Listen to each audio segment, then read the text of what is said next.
અનેક જગ્યાએ ખનીજ માફિયા બેફામ બન્યા।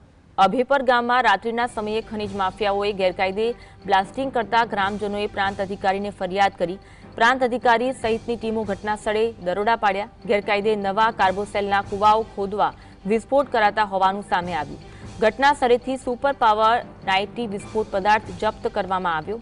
કુલ 17.30 લાખનો મુદ્દામાલ પણ જપ્ત કરવામાં આવ્યો છે।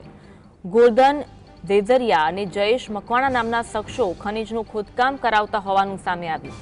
સરપંચ અને તલાટીઓ સામે પણ પગલાં ભરવાની કાર્યવાહી કરવામાં આવી છે। ખનીજ માફિયા ઉપર તવાઈ બોલાવવામાં આવી છે। આ અંગે વધુ વાત કરીશું। સંવાદદાતા ફઝલ ફોન લાઈન પર જોડાયા છે। ફઝલ, સુરેન્દ્રનગરમાં અનેક જગ્યા એવી છે કે જ્યાં ખનીજ માફિયાઓ બેફામ બન્યા છે, વિગત જણાવશો? ખાસ કરીને સુરેન્દ્રનગર જિલ્લાના થાનગઢ અને મૂડી પંથકમાં બેફામ રીતે કાર્બોસેલની ચોરી કરવામાં આવી રહી છે અને ખોદકામ કરવામાં આવી રહ્યું છે। ત્યારે સુરેન્દ્રનગર જિલ્લાના થાન તાલુકાના અભેપર ગામે રાત્રિ દરમિયાન ખનીજ માફિયાઓ દ્વારા જમીનમાં વિસ્ફોટક પદાર્થ ફોડવામાં આવતા હોવાની ગ્રામજનો દ્વારા પ્રાંત અધિકારીને ટેલિફોનિક રજૂઆત કરવામાં આવી હતી। રાત્રે 12 વાગ્યે પ્રાંત અધિકારી સહિતની ટીમો છે તે અભેપર ગામે દોડી ગઈ હતી અને ત્યાં તપાસ કરવામાં આવતા ગેરકાયદેસર કાર્બોસેલની ખાણો ખોદવાની શરૂઆત કરી હોવાનો ધડાકો થયો હતો। આ મુદ્દે ખાણ ખનીજ જે વિભાગ છે અને જે પ્રાંત અધિકારીની ટીમ છે તેના દ્વારા સુપર પાવર 90 વિસ્ફોટક પદાર્થ પર જપ્ત કરવામાં આવ્યો છે।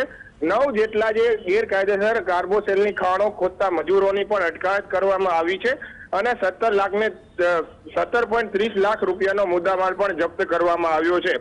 ગોરધન જેજરિયા અને જયેશ મકવાણા દ્વારા ગેરકાયદેસર ખોદકામ કરવામાં આવતા હોવાનો પણ ધડાકો થયો છે। ત્યારે આ સમગ્ર બાબતમાં સરપંચ અને તલાટીઓની પણ સંડોવણી હોવાનું બહાર આવતા તેમની સામે પગલાં ભરવાની તૈયારી પણ હાલ પ્રાંત અધિકારી દ્વારા દેખાડવામાં આવી છે। ખાસ કરીને સુરેન્દ્રનગર જિલ્લામાં બેફામ રીતે ખનીજ ચોરી ચાલી રહી છે, તેના ઉપર દરોડાની કાર્યવાહી હાથ ધરવામાં આવી રહી છે, છતાં પણ ખનીજ ચોરી અટકવાનું નામ નથી લઈ રહી। ત્યારે અભેપર ગામે વધુ એક ખનીજ ચોરીનો પર્દાફાશ થયો છે અને હવે કાર્યવાહી શરૂ કરવામાં આવી છે। જી આભાર ફઝલ, માહિતી આપવા માટે।